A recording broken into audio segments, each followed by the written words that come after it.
Good afternoon, everybody, and welcome back to Rodmotive JT. Out cruising around in the Gladiator this morning, and I thought I'd give you guys a little bit of a health update. How's she doing? You know, the Jeep Gladiator gets a bad rap, maybe deservedly so, for its health, reliability, quality, all that kind of stuff. But before we get into that, you know, this morning, as I'm making my rounds, had to go to the accountant's office today because you see, it's tax time. And when I walked in, one of the guys in there was standing at the window and he was talking about the truck, the Jeep Gladiator, said it was really nice, liked it. It's always satisfying when somebody kind of acknowledges what you've done, because I've done a lot of stuff on the truck, right? And then a second occurrence, I'm at a stoplight and I see somebody behind me and he's looking around and stuff, and then he pulls his phone off of his holder and he's holding it up and he's doing this, and I'm assuming, maybe conceitedly, that he's taking a picture of the Jeep Gladiator. I'm just gonna go with that because it makes me feel good. So anyway, just two things this morning that I thought were pretty cool, you know. Now, as I mentioned, we're going to give a little Jeep Gladiator health update. You know, I've had this truck now for, I think, a little over a year, this particular one. Bought it when it had 2,000 some odd miles on it, and wanted to let you guys know how it's doing. So, first and foremost, let's talk about the quality of it. By that, I mean the body, rust, paint fading, paint chipping, any of that kind of stuff. And I'm happy to say, other than one incident, which somebody decided to decorate my tailgate with a nice scratch down the passenger side, there haven't been any issues with quality as far as the materials, the paint, the finish, all that kind of stuff goes. It's been spot on, perfect, no issues with it. When I actually wash it, it actually looks pretty darn good, pretty brand new. By the way, speaking of washing it, I did wash it the other day. I made I committed the cardinal sin. I washed it in the sun, and then I dried it in the sun. And then I'm walking around looking at it, and I see all these streaks and hazy marks and stuff. It's because I did it in the sun.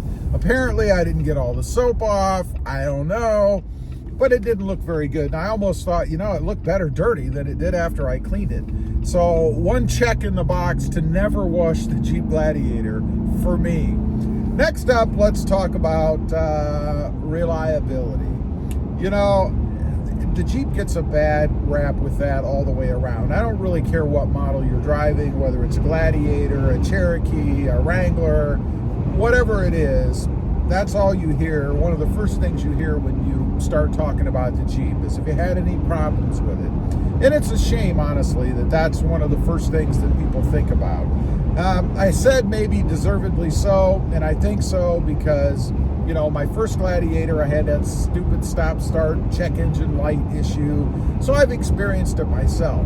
However, on this one, and this is a 2021 Gladiator Mojave, I haven't had any issues with it. It's been perfect. No stop-start gremlins, no check engine lights. Probably the only thing, the one little hiccup, and I don't even know if it was a hiccup that I had, was a momentary black screen on the radio. But I think that is a Mopar thing. I think when the radio does its over-the-air updates, it has to reset. So when you turn the truck on, it'll shut off, just like a computer does. It reboots. I mean, it really, basically, it's a computer anyway, right? So it has to reboot to install any upgrades that it might have downloaded. Who knows? Other than that, no issues with it whatsoever. Now, back to quality. As far as fit and finish and that kind of stuff, materials on the inside. You know, sometimes when you get a vehicle and you live in an extremely hot climate like I do, I mean, it gets really hot here, more sunny days than anything else, which I love. So you've got those UV rays beating down on it all the time. No issues with anything like that. You know, I had a Toyota Tundra a little while back, and it sat outside and it was subjected to sun, UV rays every day. And one of the covers in the front for the tweeters started to curl up. To me, that's just poor material. They use the wrong stuff. I mean, after all, these trucks do get exposed to sunlight, right? Particularly if you live in the South like I do. And there's no excuse for that. Well, you live in a really sunny climate, so you can expect those things. No, if that's the case, then you shouldn't sell a vehicle in a really sunny climate that can't withstand the normal environment that it's in. I mean, give me a break, right? That's like saying that if you live in a cold climate, it may not start sometimes because it's too cold. No, they start all the time because that's the way it's supposed to be.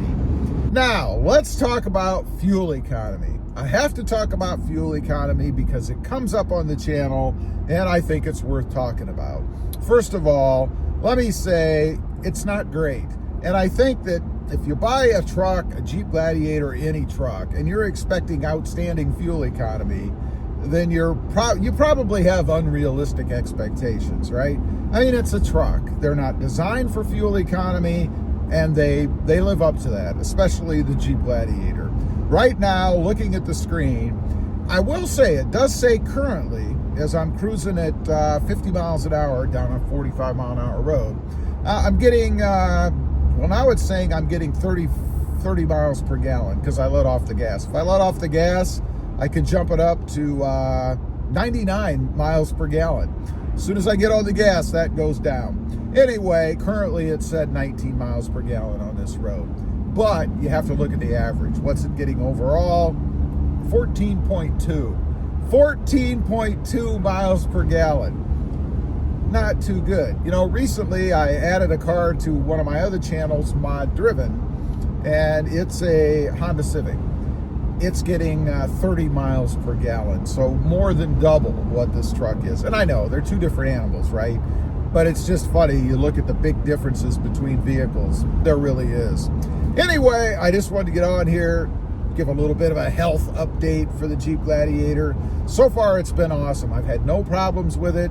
Love the vehicle. I would buy another one if I didn't have this one. Highly recommend them. Don't listen to everybody out there that complains. I think a lot of times problems with vehicles are kind of done by the owner. They're kind of self-inflicted, if you will. So just be a little skeptical when you hear all that.